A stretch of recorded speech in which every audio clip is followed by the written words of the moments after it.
Pessoal, enquanto isso, eu vou já compartilhar a tela com vocês.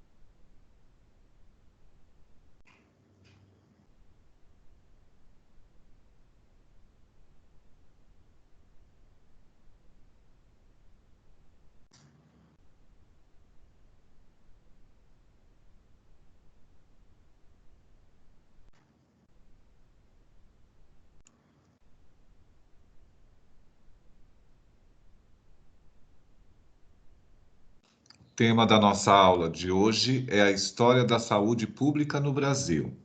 Tá? Então, pessoal, nós vamos fazer uma viagem, tá, histórica para entender a história da saúde pública, mas é importante que vocês e todos nós, né, façamos uma reflexão dessa história e nessa história para os programas e políticas públicas de nutrição, tá? Então, em determinados momentos, nós vamos fazer uma inferência, tá, de alguns programas e políticas públicas de nutrição ao longo dessa história da saúde pública no Brasil, ok? Vamos esperar só mais um pouquinho, porque a gente está com 4 pessoas na sala. Pode ser que daqui a pouquinho alguém entre.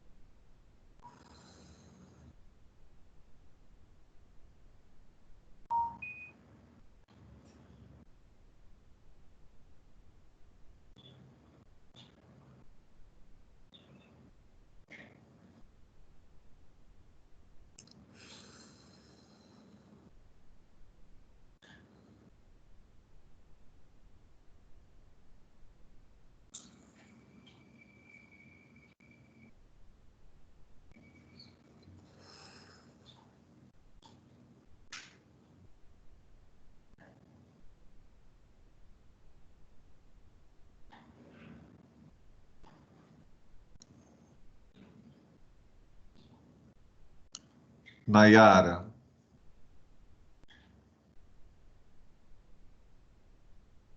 Nayara, Oi, sim. Bom dia, tudo bem? bom dia. Você tem o grupo dos alunos ou para mandar uma mensagenzinha para eles entrarem na aula? Sim, pro a Thalita já mandou já. Ah, legal, Thalita mandou. Tá bom. Então, acho que é porque estão atrasadinho um pouquinho. Então, vamos esperar só mais um tiquinho e a gente já começa. Obrigado, Nayara.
Professor, Oi?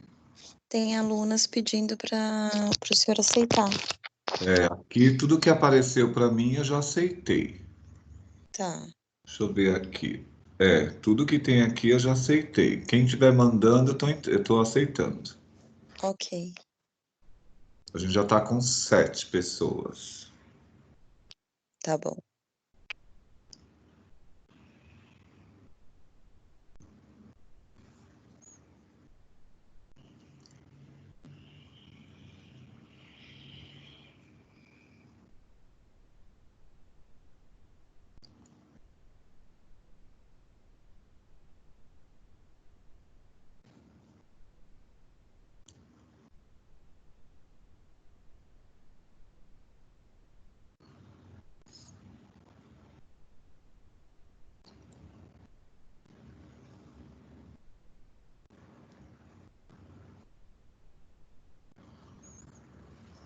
Então vamos começar, pessoal. Já tem um número razoável, né, na sala. Conforme o pessoal for entrando, eu vou aceitando. Então nós vamos falar, né, sobre a história da saúde pública no Brasil, né? E como eu disse, a gente vai fazer uma reflexão para os programas e políticas públicas de nutrição ao longo dessa história. Então vamos começar.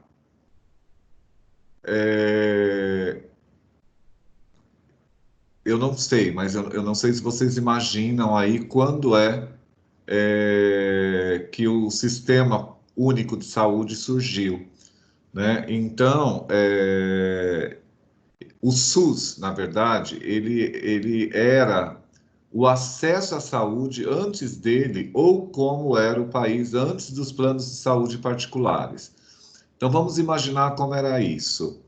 Atualmente, cerca de 75% dos 200 milhões de habitantes do Brasil são diretamente dependentes do SUS, tá? Então, para vocês terem uma noção, a gente tem aí um número até maior que esse, tá?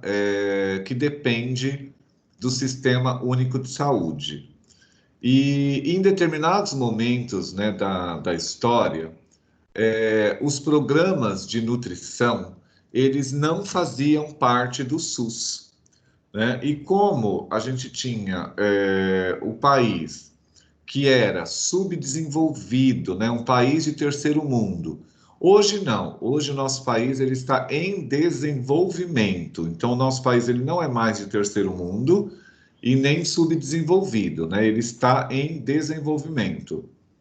Portanto, o Brasil é um país que está muito próximo, né, de fazer parte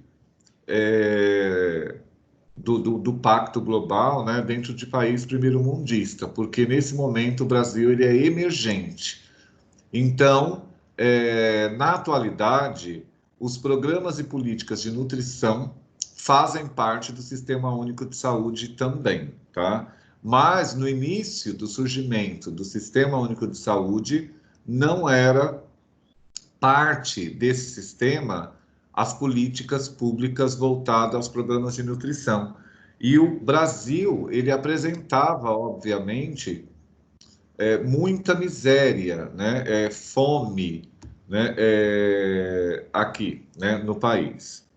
Então, vamos imaginar que o SUS, desde o seu surgimento, ele foi ganhando por meio de militância, né? De agentes sociais e profissionais da área de nutrição, ele foi ganhando conquistas, né? Para que hoje exista políticas públicas tanto de ordem federal, quanto de ordem estadual, quanto nos municípios, tá? Mas não foi sempre assim, né? Isso foi realmente conquista desses profissionais. Então, como foi a história da saúde pública no Brasil desde a época que éramos apenas uma colônia de Portugal, né? É uma pergunta. Então, vamos para a resposta. Aqui a gente tem um cenário, né, do período da colonização, quando os portugueses aqui chegaram. E aí, como era, a gente tem o Brasil historicamente dividido em três partes, tá, pessoal? A gente tem o Brasil colônia, a gente tem o Brasil império, depois a gente tem Primeira República e Segunda República, né? São esses três momentos. Então, vamos entender como que se dava logo no começo, né, do surgimento do Brasil, quando ele ainda era colônia. Então, antes da chegada dos navios europeus ao Brasil, o território era ocupado unicamente por povos indígenas, como todo mundo já sabe. E esses povos, eles tinham, né, algumas enfermidades. Mas a colonização portuguesa trouxe diversas outras, né, enfermidades comuns lá na Europa que não existiam por aqui.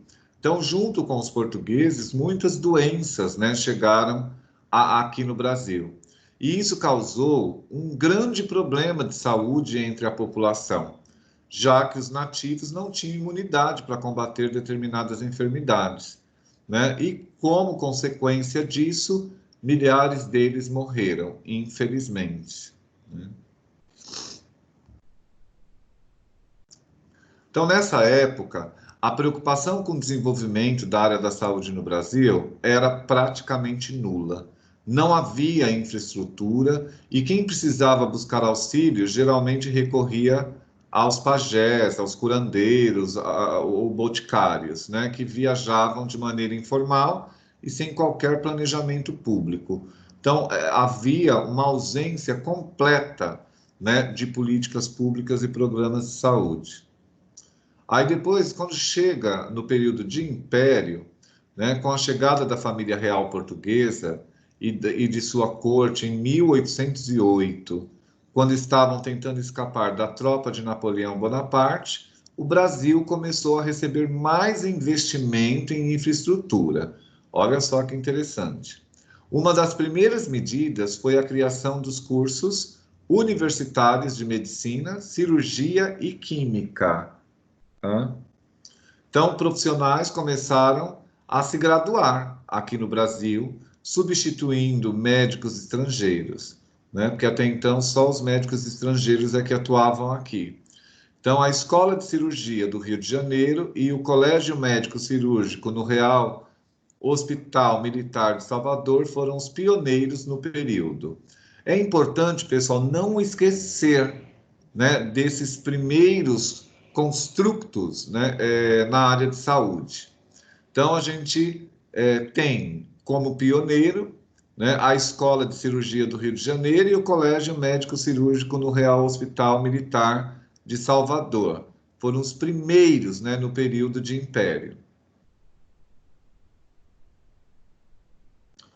Aí surgem as Santas Casas de Misericórdia, né, existem, né, até hoje com essa nomenclatura. Então, desde a época da colonização, as entidades religiosas foram determinantes para a implementação de tratamentos de saúde no território brasileiro.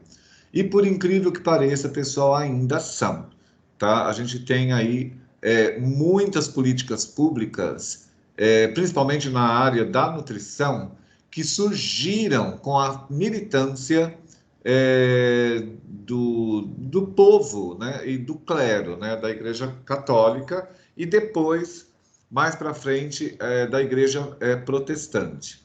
Então, de acordo com a Confederação das Santas Casas de Misericórdia, CMB, por meio desses movimentos da Igreja Católica e da Igreja Protestante, e também da Igreja Evangélica e da Comunidade Espírita, entre outras, tem 2,1 mil estabelecimentos de saúde espalhados por todo o Brasil. Veja, então, o quanto essas edilidades, né, essas instituições religiosas, contribuíram para a nutrição.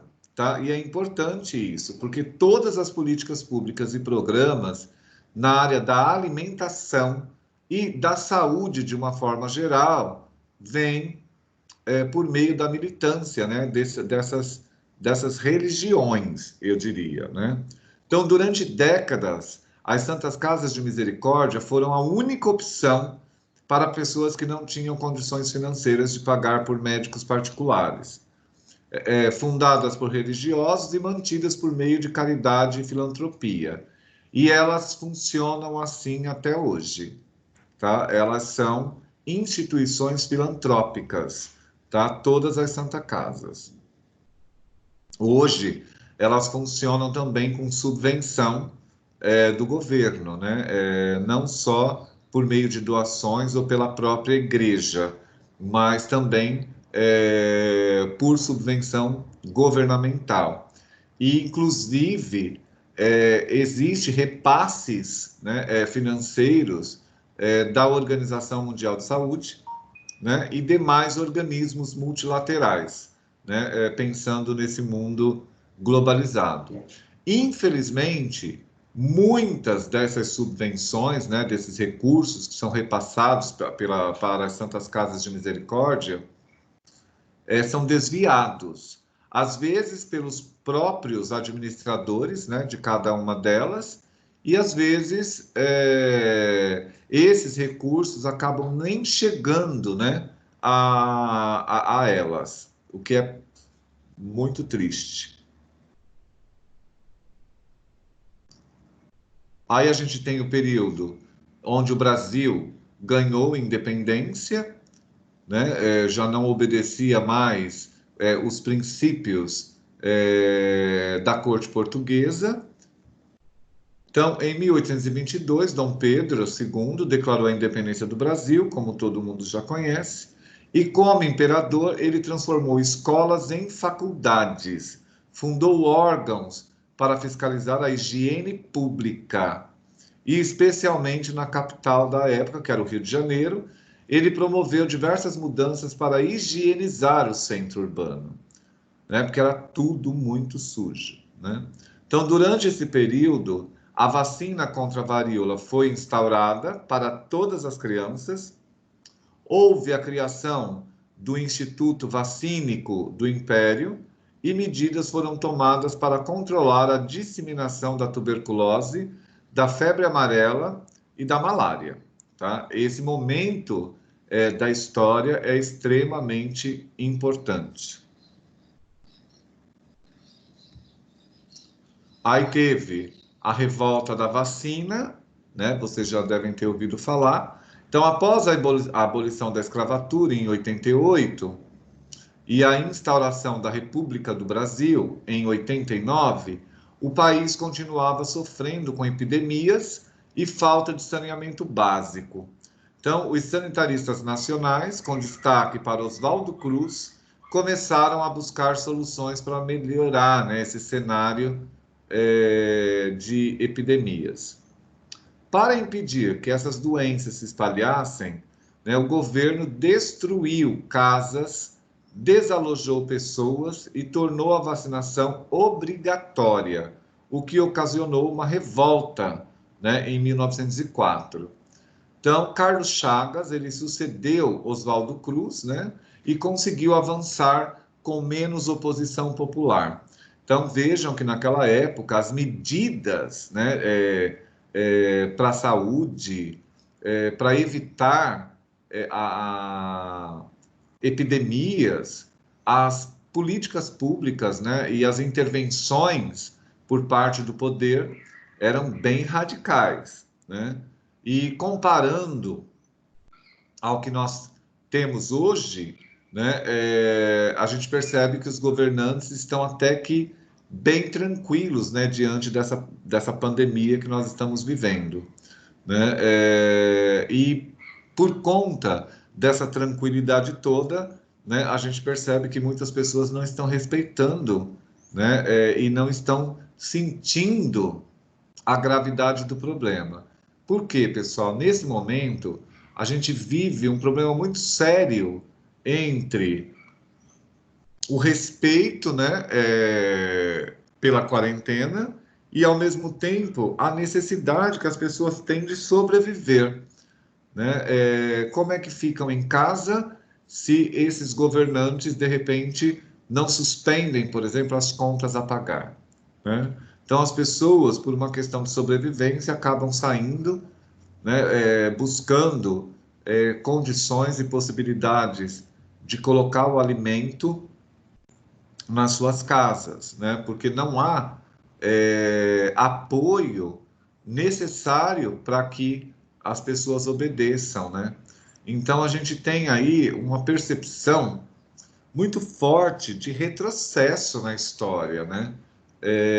O que isso nos preocupa, né? Demais, porque a gente não consegue perceber dos governantes de uma forma geral, né, ao meio desse capitalismo tão selvagem, a possibilidade de que as pessoas evitem essa tragédia, né, que a gente está vendo por aí, esses números aumentando cada vez mais. Então, qual é o grande problema? É uma pergunta que eu faço para vocês. Qual é o grande problema no momento de epidemia? Fica muito fácil responder isso, né? É a questão capitalista, né? Essa epidemia e essa quarentena, as pessoas deveriam ter todos os seus boletos suspensos até que ela termine, né? É muito simples. Se isso realmente ocorresse, né, a gente não teria tantos problemas. Então, a gente corre um sério risco, sim, né, de ter uma oposição popular, né? Eu não diria como foi a revolta da vacina, mas, de repente, a gente vai ter uma população muito revoltada, diferente de outros países, que as pessoas obedeceram mais exatamente por conta de serem apoiadas financeiramente para a sobrevivência, né? O que não está acontecendo aqui no Brasil como deveria. Aí a gente teve o período getulista, né, aqui no Brasil, que foi um período de ditadura militar, né? Então, durante o período getulista, houve mudanças no sistema de saúde, né, para centralizar a saúde pública brasileira. Então, o Ministério da Educação e Saúde, né, olha só como era, né, no período de Vargas, o Ministério da Educação e da Saúde, eles eram unificados, né, não é como hoje, né, que a gente tem o Ministério da Educação e temos o Ministério da Saúde. Antes era um único ministério para a educação e para a saúde. E ele foi criado e aplicou algumas iniciativas para controlar epidemias e endemias. A Constituição de 1934 concedeu assistência médica e licença gestante para trabalhadoras. Então, vocês percebem que ao longo da história nós fomos conquistando, né, algumas políticas públicas e programas de saúde.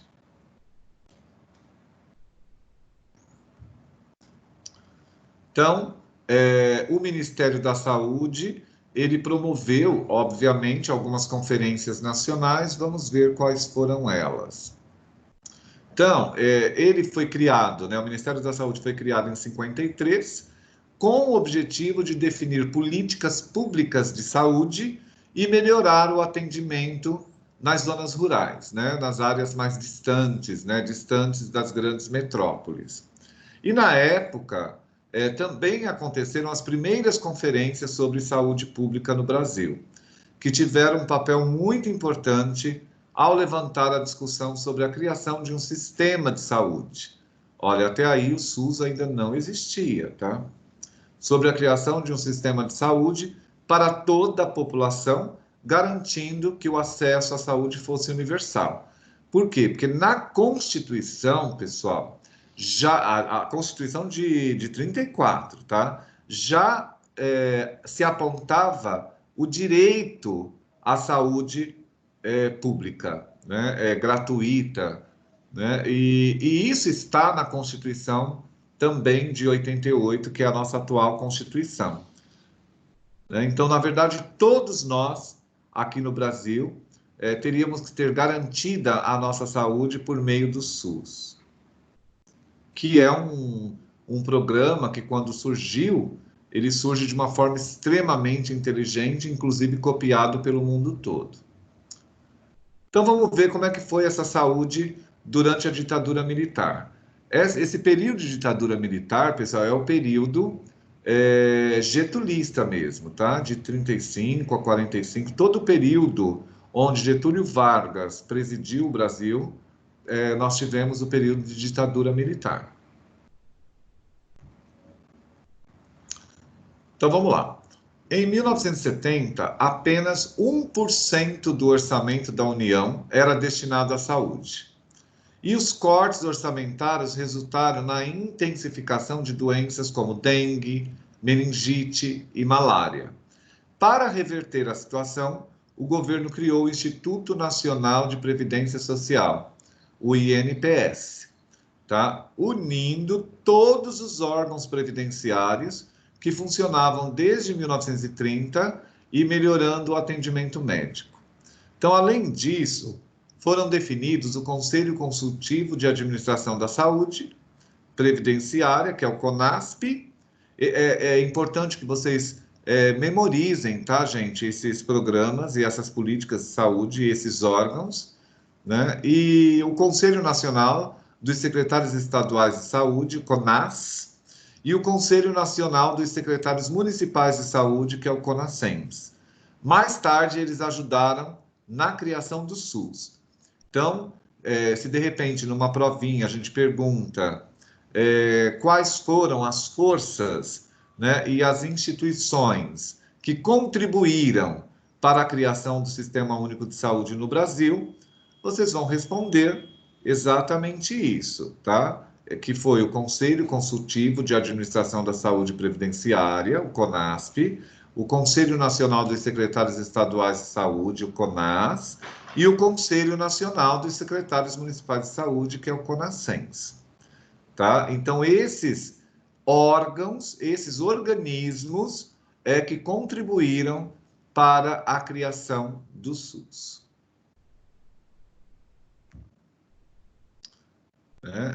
Aqui é uma imagem, né, de um ambiente do Sistema Único de Saúde.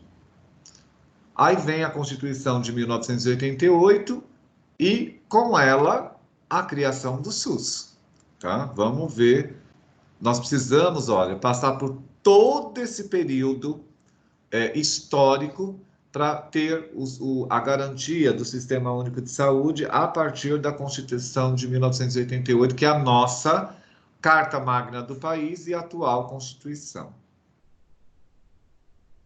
Então, vamos lá. Com a democratização e a redemocratização do Brasil e a criação da Constituição de 1988, a saúde passou a ser um direito de todos e um dever do Estado, né? Criando uma base para o sistema público que temos atualmente. Então, a gente tem a Lei Federal 8.080, de 1990, que regulamenta o Sistema Único de Saúde. Olha só, pessoal. Então, com a Constituição de 88, surge o SUS, mas a lei que regulamentou o SUS é a Lei Federal 8.080 de 1990. Então, o SUS ele não é tão antigo como as pessoas pensam, né? Porque antes do SUS era o INPS, tá? Então, a gente tem o SUS a partir de 1990. Porque é importante para todos nós, né, da área de saúde, saber a lei do SUS e quando ele surgiu, tá, pessoal? Então, a Lei Federal é a 8.080, de 1990, e surge, né, exatamente aí, pós-Constituição de 88, que garante a saúde e o direito de todos e o dever do Estado, né? E essa lei, ela tem o objetivo de identificar e divulgar os condicionantes e determinantes da saúde. E também de formular a política de saúde para promover os campos econômico e social e fazer ações de saúde de promoção, proteção e recuperação, integrando ações assistenciais e preventivas. Então, os programas e as políticas públicas de saúde em nutrição começam exatamente aí, né, com o surgimento e a organicidade do Sistema Único de Saúde, né? Porque a alimentação e os programas de nutrição entram exatamente nesse momento, tá? Porque antes desse período havia uma negligência total na área de nutrição. Então, vamos entender agora o panorama atual, né? Como é que estão essas questões hoje. Então, o Sistema Único de Saúde é uma grande conquista, né, obviamente, para a população brasileira, e se tornou um modelo, gente, para outros países. Então, se o SUS funcionasse, né, como está escrito, seria realmente fantástico, né, porque ele é um programa, uma política pública extremamente inteligente e extremamente justa, né? Mas aqui no Brasil a gente tem outras políticas públicas que acaba desvirtuando, né, esta conquista de todos os brasileiros, mas ainda bem que ele existe, porque existem alguns países que não têm sistema único de saúde, né, não tem saúde pública, que é o caso dos Estados Unidos, né, a saúde lá é muito cara. Então, a falta de investimento financeiro e o mau gerenciamento do SUS resultam aí diversos desafios, né? Como a falta de médicos, leitos, né, de hospitais e, infelizmente, aquela grande espera, né, no atendimento das pessoas. E no que diz respeito aos inimigos da saúde dos brasileiros, os principais atualmente são a hipertensão, a diabetes e a obesidade. Então, essas três doenças é o que superlota o Sistema Único de Saúde, né? E é claro que vocês são profissionais que precisam, né, desenvolver políticas públicas exatamente para diminuir esse tipo de situação, porque as três doenças elas têm uma relação direta com os programas e políticas públicas de nutrição, tá? Tudo bem, pessoal? É isso. Então, vocês perceberam o quanto essa questão histórica é extremamente importante na área de vocês. Então, agora eu abro para discussão. Eu gostaria que vocês comentassem alguma coisa. Podem perguntar, pessoal, ou fazer algum comentário. Entenderam a trajetória? Vocês sabiam de todas essas informações?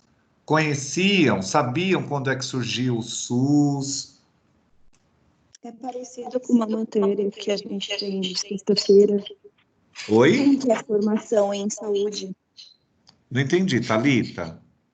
Nós conhecíamos através de uma outra matéria que a gente tem de Ah, que sexta-feira, legal, que é a legal, que formação bom. integral em saúde. Ah, sim, que Então, bom. nós estudamos as diretrizes. Vocês fizeram já esse estudo histórico, né? Que bom. Ah, isso é Sim, ótimo. Então, Thalita, isso é bom para conhecer a história, para que vocês percebam, pessoal, o quanto o profissional de nutrição, lá na frente, quando vocês se formarem, eu indico, tá, para vocês, para quem não quiser trabalhar assim diretamente na linha de frente, né, na área da nutrição, hoje é uma grande dica vocês fazerem até uma pós-graduação na área de gestão de projetos, gestão pública, e desenvolver políticas públicas na área de nutrição. O Brasil, infelizmente, ele ainda é muito carente de profissional da área de nutrição construindo políticas públicas. Então, seria legal, assim, eu estou dando uma dica, porque às vezes as pessoas não têm ideia que podem atuar exatamente nessa área. Hoje, existem concursos, né, espalhados por todos os municípios que vocês possam imaginar, todos. E também pelos estados, né, para nutricionista, não só para atuar, né, nas edilidades, nos órgãos, né, públicos, mas para desenvolver políticas públicas na área de nutrição, porque o Brasil ainda é muito carente nessa área de gestão pública na área de nutrição. Então, eu sei que nem todo mundo gosta, né, de trabalhar nessa área, porque é uma área mais política, mas hoje é um caminho extremamente promissor, paga-se extremamente bem, né? Então, para quem gosta dessa área, seria interessante vocês, que é uma área de pesquisa, né? É uma área de pesquisador. E o Brasil tem pouquíssimas pessoas, né? Pouquíssimos profissionais que fazem opção por isso. Então, os municípios, de uma forma geral, tanto e no governo estadual e federal também, nós temos uma carência muito grande de profissionais desenvolvedores, né, de políticas públicas de nutrição no nosso país. Então, seria interessante vocês irem amadurecendo, sabe, a ideia de atuar nessa área, né, que hoje é tão promissora, né? Então, seria interessante vocês começarem até, assim, mais para o ano que vem, que vocês estão ainda no primeiro semestre, mas para o ano que vem, começar a prestar os concursos, porque às vezes demora um pouco para chamar, dá tempo até de vocês terminarem o curso, para serem chamados e começar a exercitar, sabe? Essa questão de pensar e entrar para o serviço público. Não só atuar na área privada, né?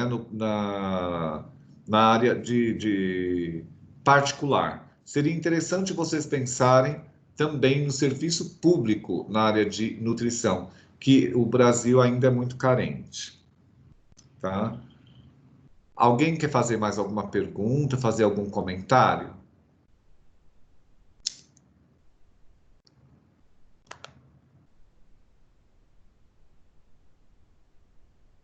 Ninguém, pessoal? Tá todo mundo com sono, né?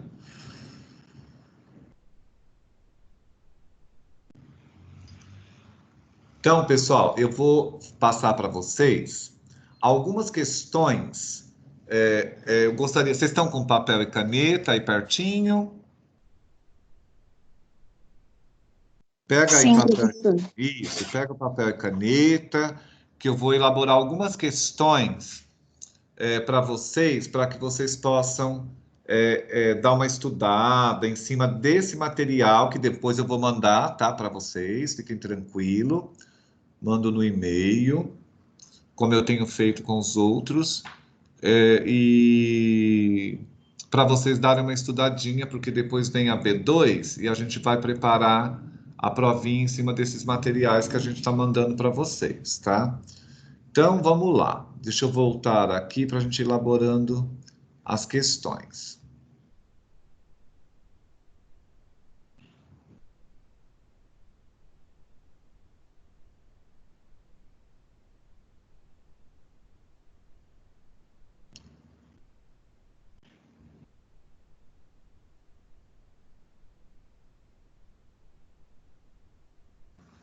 Bom, então, vamos colocar assim. A primeira questão.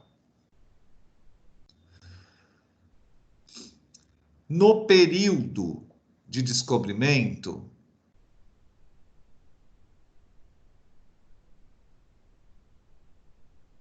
do Brasil,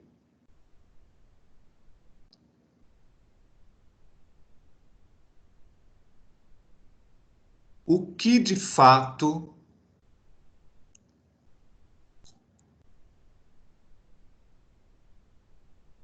foi complexo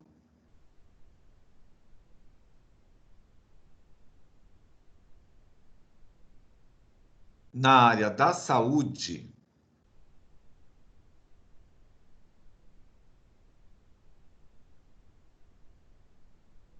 para a população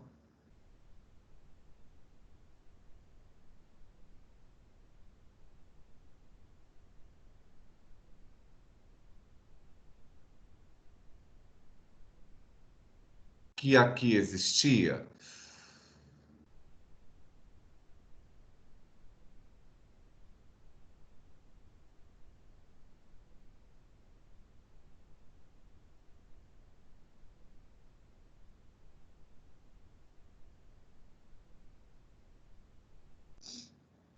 Segunda questão. Que tipo de prática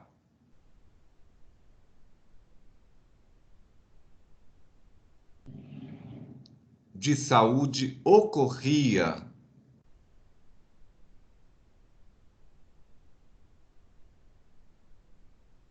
no Brasil, colônia? Que Pode tipo repetir. de prática? Que tipo de prática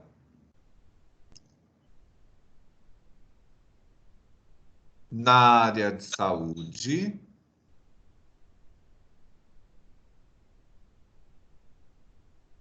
existia no Brasil, colônia,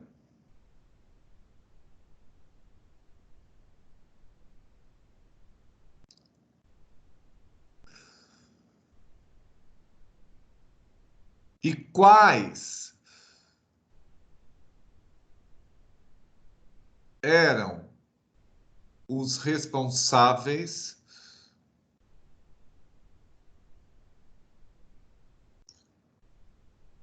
pelo seu exercício?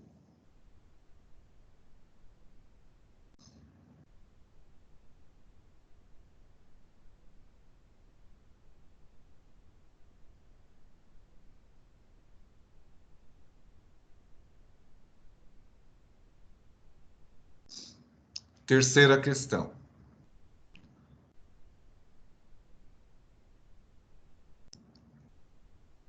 Quando o Brasil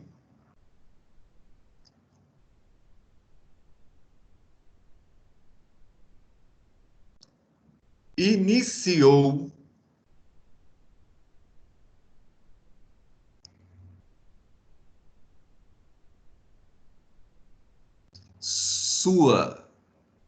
suas primeiras políticas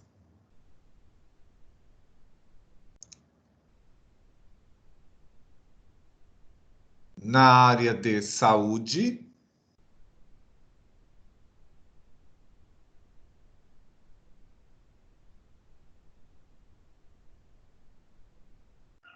e quais instituições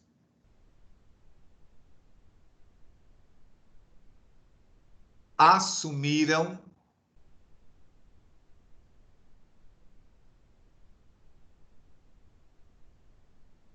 esse compromisso?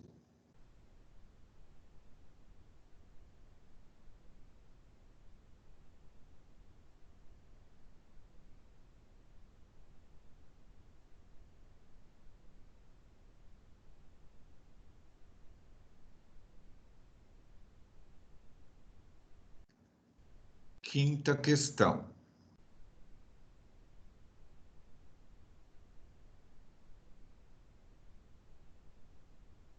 Quais foram as edilidades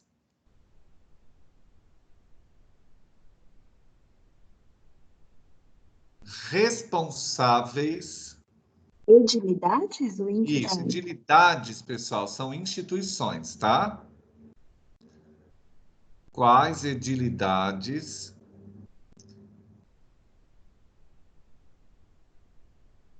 foram responsáveis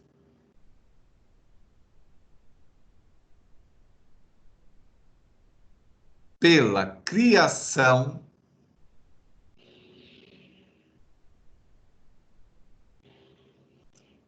e manutenção das Santas Casas de Misericórdia?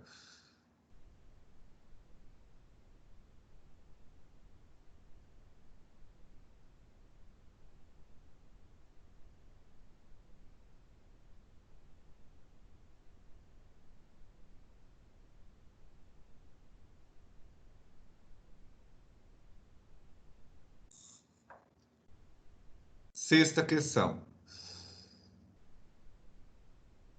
Quinta, né, professor? Ah, quinta, pode ser. É que eu tô. Vamos lá. Em qual período histórico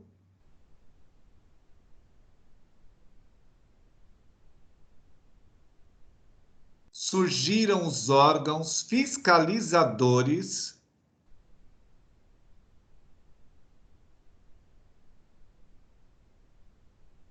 e criadores de programas de saúde?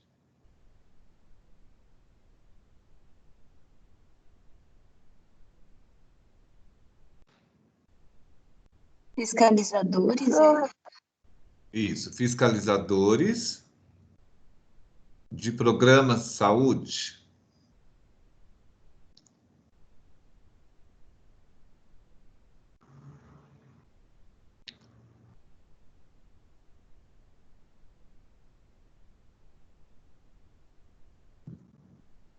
E quais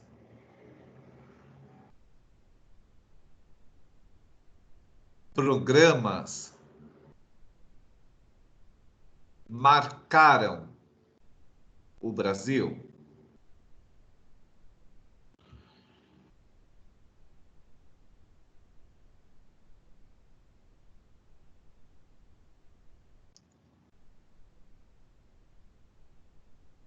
Sexta questão.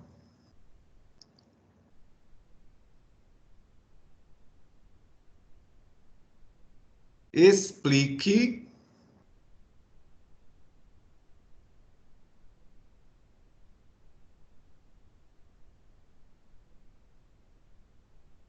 como o Brasil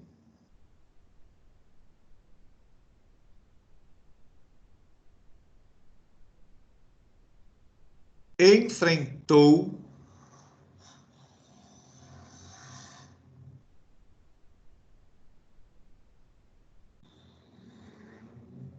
epidemias.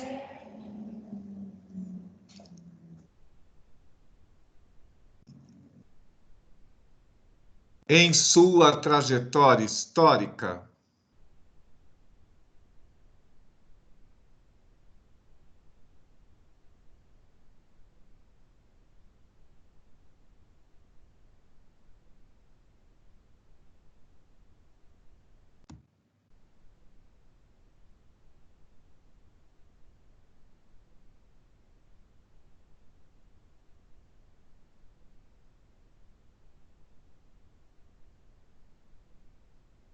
Sétima questão.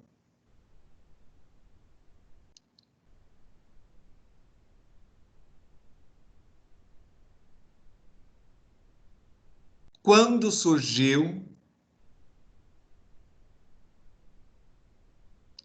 o Ministério da Educação e Saúde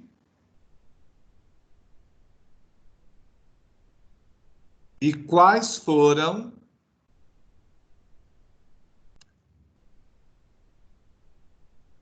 as políticas de saúde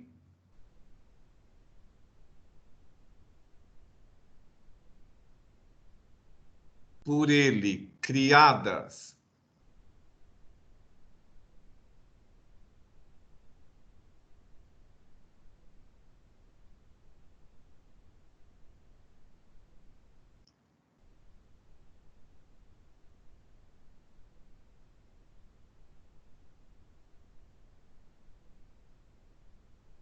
Oitava questão.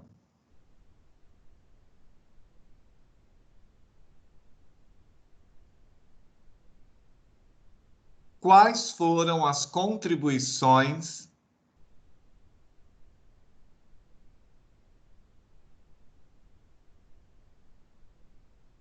das primeiras conferências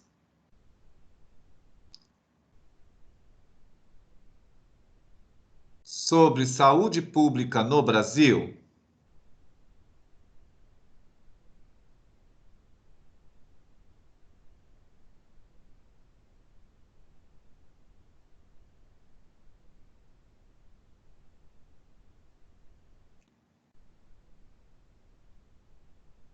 Nona questão.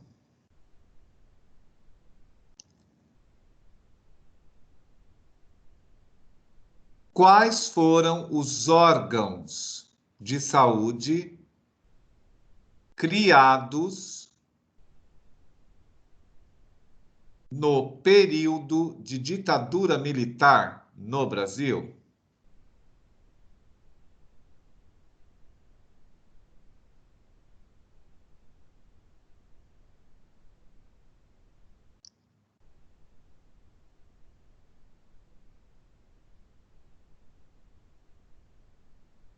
Décima e última questão.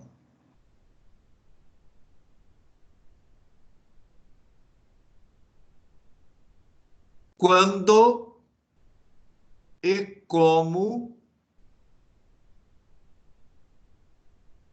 surgiu a criação do SUS?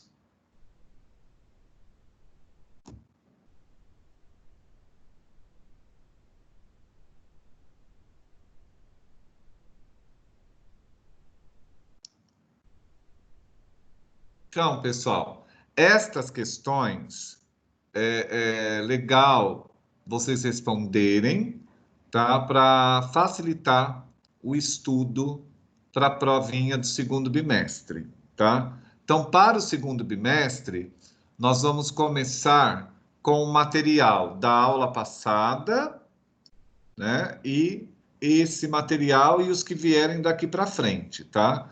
Então, todo o conteúdo para a prova do segundo bimestre começa com aquele materialzinho da aula passada, esse e os que a gente vai trabalhar daqui para frente. Ok? Alguma dúvida? Ok, professor. Tá. Então, se não tiver mais dúvida, nada, a gente pode encerrar a aula. Tem que enviar? Não, não precisa, pessoal, é só para vocês estudarem mesmo, tá bom? Um estudo dirigido, então. Isso, só um estudo dirigido, para vocês se situarem em cima do materialzinho. Tá E é Professor, legal, obrigada. pessoal, vocês responderem as questões, estudar, porque essas questões caem bastante em concurso para a área de nutrição, tá bom? Professor, Oi, Amanda. professor, na aula passada o senhor falou do trabalho de desenvolver uma política pública com a questão Isso. cultural. Esse é o trabalho do bimestre? Isso sim, Tá, joia, obrigada. tá bom? É verdade, professor. O senhor falou que ia dar maiores orientações sobre esse trabalho. Então, da política, né? Então, Isso. Tá. Então, pessoal, olha, quando a gente vai construir, né, uma política pública, primeiro que você precisa escolher um problema que afeta um grupo muito grande da sociedade, né, uma população muito grande. E aí a gente precisa pensar bem, por quê? Porque a gente não faz política pública, né, uma lei, né, para amparar interesses isolados ou individuais, né? A gente precisa desenvolver política pública que atenda o maior número de pessoas possíveis. Então, o primeiro passo, tá? Se vocês quiserem anotar, o primeiro passo é verificar qual é ou quais são as necessidades na área de nutrição para uma população considerável, ou num determinado bairro, ou numa determinada cidade, ou num determinado estado, ou de repente no Brasil como um todo. O ideal, quando se faz política pública, é começar pela questão regional, tá? Então, esse é o primeiro passo. Então, eu não penso assim que vocês deveriam desenvolver uma política pública pensando em Brasil logo de cara, né? Porque é um campo muito vasto de percepção de problema. Mas começar pelo município, né, que vocês moram, ou bairro, ou uma cidade vizinha, né, sentindo a necessidade da política pública. Por quê? A gente só desenvolve uma política pública quando a gente percebe um problema muito sério, né? Vamos lá. Então, pensem direitinho, de uma forma mais regional, qual seria a necessidade de um grande grupo na área de nutrição? Eu percebo, tá, que existe uma ausência muito grande de políticas públicas na área de nutrição. As pessoas não sabem, por exemplo, procurar uma unidade básica de saúde, um departamento, por exemplo, da prefeitura, buscando os seus direitos na área de nutrição. Então, eu acho que assim, uma política pública que revele os direitos, né, do cidadão em relação à nutrição, eu acho que já seria uma ação de política pública, porque as pessoas não conhecem nem quais são as políticas locais, né? Então, divulgar as políticas locais já é uma política pública. Por exemplo, será que, aqui, vamos pensar aqui em São Bernardo, será que São Bernardo precisa de uma política pública voltada à questão do leite, né? A distribuição de leite para crianças carentes, por exemplo? Será que alguns bairros da cidade têm carência de merenda escolar nas escolas, por exemplo? Será que uma política pública voltada à produção de alimentos, pensando na agricultura familiar, seria uma boa política pública? Será que a questão de distribuição de suplemento para criança ou adolescente seria uma boa política pública? Será que uma política pública para revisitar a quantidade, dados de obesidade na cidade e uma intervenção sobre isso seria uma boa política pública? Então, o primeiro passo é vocês escolherem que tipo de política seria necessária e pertinente pensando na questão regional. Tem muita coisa, gente, na área de nutrição que não é feito aqui na cidade. Por exemplo, um programa de nutrição para as pessoas que vivem nas ruas. Aqui em São Bernardo, eu desconheço qualquer prática nesse sentido, né? Então, vocês vão escolher um tipo de problema na área de nutrição e vocês vão colocar como é que vocês vão desenvolver uma política pública para solucionar tal problema, tá? Esse é o maior detalhe. Vocês chegaram a pensar já em alguma temática, em alguma situação, problema?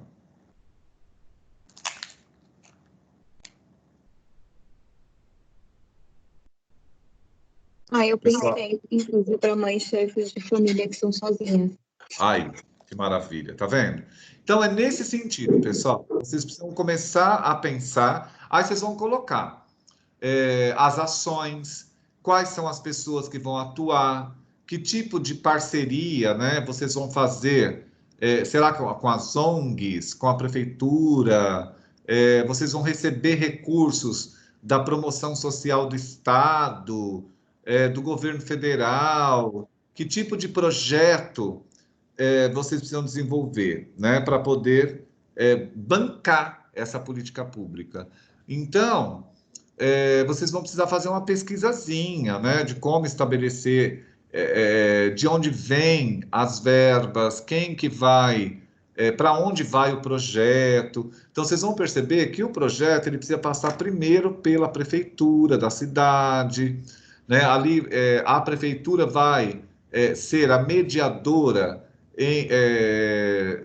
para a aquisição dos recursos, né? Se vocês vão atuar diretamente com as organizações não governamentais, com as ONGs, que eu acho que falta bastante política pública nessas ONGs, porque o repasse financeiro geralmente vem para a prefeitura e a prefeitura repassa para as ONGs e vocês atuam, né? É nesse sentido, tá? Então, precisa aí dar um trabalhinho, tá, gente? Construir uma política pública. Então, vocês precisam dar uma investigada. Seria legal vocês olharem algumas políticas que já existem, né? Como é que ela está escrita e desenhada e procurar fazer algo semelhante, tá? Mas toda política pública, ela precisa passar pela votação, né, do nosso poder legislativo. Então, o que vocês têm que fazer? Primeiro, desenvolver um projeto de política pública. Esse projeto ele vai passar pela apreciação, se for aqui no município, da Câmara de Vereadores, né? E então é um projeto de lei. Aí ele passa pela Câmara de Vereadores. Se os vereadores aprovarem, aí ele vira lei, tá? É sempre assim. Virando lei, aí começa a vir os recursos e essa política entra em vigor, tá? Então é uma ideia, né? Quais são os profissionais? Que tipo de instituições vão estar envolvidas? É isso que vocês precisam fazer. Ok? Se vai estar ligado ao Sistema Único de Saúde, se o atendimento a essas populações vai ser só nas ONGs ou em UBS, ou na própria prefeitura, na promoção social da prefeitura. Vocês têm a liberdade de criar a política e destinar as responsabilidades, né? A responsabilidade ficará na mão de quem, quais equipes, quantas pessoas estariam envolvidas nesse projeto, é isso. Não esqueça que política pública é uma lei, tá, gente? Vira lei. Professor? Marina? Isso. Eu não estou te ouvindo, né? Tá me ouvindo? Bem baixinho. Oi? Tá me Agora ouvindo, sim. né? É que eu tô com problema de áudio no meu nome. Ah, tá. Então, às vezes fica falhando. Tá me ouvindo agora? Tô. Então, eu quero entender melhor esse trabalho. O tema principal é qual? Que você falou, deu várias ideias, mas qual seria o tema dele? É o quê? Então, Política pública para a nutrição? Seria isso? Isso aí, isso mesmo. Ah, Isso mesmo. tá. Ah, então, isso seria um projeto, vamos dizer assim, entre aspas. É um projeto de lei. Que eu faria, mas como assim? Um projeto fake, não que é algo que eu tenho que Isso, pesquisar a fundo, né? Lógico, lógico. É um simulado. Ah, tá. Entendi. Tá? É um simulado. É Seria mais uma para vocês pesquisa. exercitarem como se constrói, né, uma política pública. Sim. Então, tem que ter um público-alvo, tem que ter um problema. Então, coloque aí, assim, ó, área de atuação. Então, se vocês vão colocar aleitamento materno, por exemplo, é uma área. Uma outra área pode ser assim, a diminuição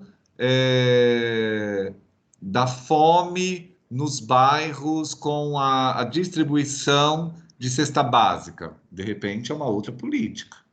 Tá? Vocês podem pensar no que vocês consideram extremamente importante colocar como área, né? Aí depois vocês vão colocar o público-alvo. Essa política vai atingir que público? É criança, é bebê, é adolescente, é idoso, enfim, público-alvo. Depois vocês vão colocar ações, propriamente dito. Quais ações precisam ser desenvolvidas? Depois vocês vão colocar responsáveis por essas ações.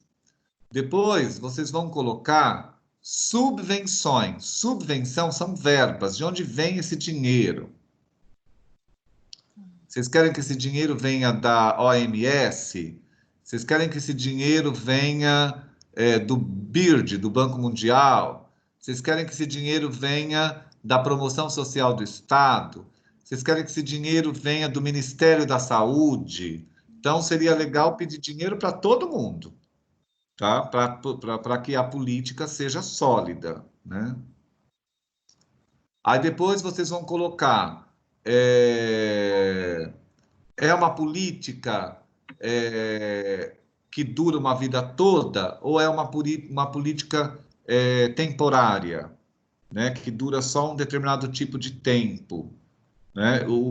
Geralmente, pessoal, na área de nutrição, as políticas elas não duram a vida toda, tá? Elas têm um período para suprir aquela necessidade. Supriu, resolveu, cria-se outra, tá?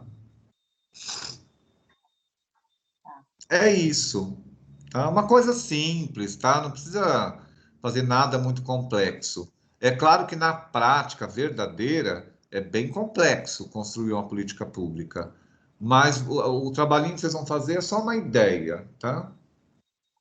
Professor, Oi. esse trabalho como que você quer? Você quer ele em PowerPoint? Vai ter que Não, não. apresentar? Não. É Só escrito digitar normal. É, em digitado Word? normal, e vocês vão entregar lá no segundo bimestre para mim, tá? Ah, tem uma data? Provavelmente uma semana antes da B2, vocês vão entregar. Ah, tá. E se fizer antes, manda no seu e-mail? Vocês vão mandar no e-mail. Você pode me repetir o seu e-mail, por favor, professor? Valderley.leite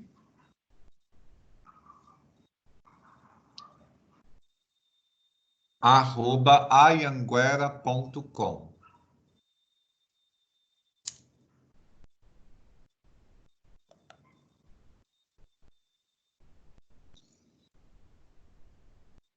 Tá, só recapitulando, então, por favor. O trabalho, o tema é política pública para a nutrição. Então, eu tenho que escolher uma política para resolver. E dentro Isso. dela, eu tenho que falar de ações, pessoas e parceria. No caso, Isso. seria a área de atuação, público-alvo, ações a ser desenvolvidas, os responsáveis, as subvenções e o tempo de duração. Ok? É isso? Perfeito. É isso mesmo, Marina. Excelente. Então, tá. Aí, Gracinha. dentro disso, você quer que a gente digite no Word, né? Dentro Isso. das normas normais da BNT. Isso. Te envia por e-mail. Isso. Não tem Na ainda uma uma semana data. que antecede a B2. Tá, uma semana que antecede a B2, mas se fizer antes, não tem problema te enviar, né? Não, pode mandar. Eu só Tá, estou dando prazo para vocês fazerem com calma. tá. E isso é em grupo, é individual, é em É dupla? em Ou como que grupo. seria? É em grupo. Com o grupinho que vocês estão acostumados, porque senão dá muito trabalho para um só fazer. Tá, entendi. Ok. Professora, eu tenho uma dúvida com respeito ao gabarito da prova. Você já dispôs dele ou não? Eu lancei isso direto no sistema, não fiquei com ele, ô Marina. Nossa, eu gostaria de saber Você do tirou gabarito. quanto na prova, Marina? Então, eu tirei, acho que é 5, se eu não me Então, engano. 500, vocês né? sabem que eu ainda coloquei alguns pontinhos a mais, tá, para vocês. Vocês não foram muito bem na provinha, não. Eu vou tentar, na próxima aula, a gente vai fazer alguns comentários sobre essa prova, tá? Eu vou dar um feedback para vocês. Na verdade, você não fez a vista de prova, né? Porque nem tem mais vista de prova, né, Marina? Ah, tá. Não tem mais essa questão de vista. Mas eu vou fazer alguns comentários, e mesmo porque não é para vocês se preocuparem com isso, não, porque eu não vou avaliar vocês só por prova, não. Tá? Vocês podem ficar tranquilos. Mas Mas a eu gente vou. tem uma pontuação, né, para atingir. Então, de É, qualquer tem, forma, mas tá. pelo que eu observei, como eu coloquei lá a pontuação máxima para vocês nas atividades, para o segundo bimestre, eu vou pegar uma parte dessa atividade que vocês vão fazer e vou jogar na pontuação de prova, para vocês não terem problema na hora de fechar, Ah, que bom. tá? Obrigada. Então, por exemplo, o trabalhinho lá de vocês vale 2.000. Tudo bem, eu vou colocar os 2.000, aí uma parte disso eu vou jogar para a prova, para vocês fecharem sem problema de ficar de DP, essas coisas. Que bom. É Tá? bom, Pode ficar poderia tranquilo, também. Uma ideia porque só. foi muito ruim, né? Teve muita gente Foi. com problema de acesso, algumas aulas não assistiram. Fiquem tranquilos, que eu Sinceramente, entendo. foi mesmo. Foi péssimo. Só que foi Esse problema bimestre. Eu não sei o que que houve, porque o link é o mesmo. Então, acho que foi um pouco de dificuldade mesmo das pessoas de acessarem, não sei o que que houve, né? Eu acho que deve ter acontecido em ambas as partes. Também existe o portal, que é meio que problemático, né? É verdade. A gente Mas sabe que fiquem tem esse tranquilas, passa para o pessoal, Marina, se você puder. Fiquem tranquilos que no segundo bimestre eu não vou, eu vou ser assim, eu vou compreender tudo isso. Fiquem bem tranquilos, tá? que bom. Numa situação como essa, não dá nem para a gente não entender tudo isso, né? A gente entende e fiquem sossegados, tá? Ninguém pode ter certeza que ninguém vai ficar de DP. A única coisa que eu quero é que todos participem da aula, porque ó, hoje, por exemplo, o link está perfeito, não tem problema nenhum de acesso e a gente não tem todo mundo da sala aqui. Então tem gente que está assim com uma irresponsabilidade muito grande, né? Então a gente precisa assumir o compromisso de entrar na aula, né? Então, a gente não tem só 8 alunos, 9, a gente tem mais de 20 alunos. Cadê esses alunos aqui na aula? Né? Então, a gente está fazendo a aula, não tem problema de link, está tudo certinho, mas as pessoas não estão entrando. Então, procura conversar com o pessoal, para na hora da aula todo mundo entrar, participar, para a gente também poder ajudar, né? Porque a gente não tem como ajudar aqueles que estão se isentando completamente da responsabilidade, É verdade. né? Você Só sabe que a reclamar única... não resolve. A gente tem que fazer a nossa parte, né? Exatamente. Eu não vou deixar ninguém de jeito nenhum, a gente precisa compreender esse momento. Mas eu preciso que vocês participem da aula, todo mundo, né? A aula passada, e essa já entrou bastante gente e tal, mas precisa entrar todo mundo, né? Todo mundo tem que estar aqui, né? Mas é isso. Imagina. Mais alguma pergunta, gente? Da minha parte, Acho que por hora só. Ah, então tá bom, Thalita. Então, gente, bom descanso para vocês, tá? Se cuidem, cuidem da família. Tô com saudade de todos vocês. Um grande beijo, viu? O senhor também, professor. Um bom dia. Um bom dia. vai demorar para voltar, né? Obrigada, professor. Bom dia. Bom Bom dia. dia. Bom descanso. Uma boa semana. Bom dia, Para você também.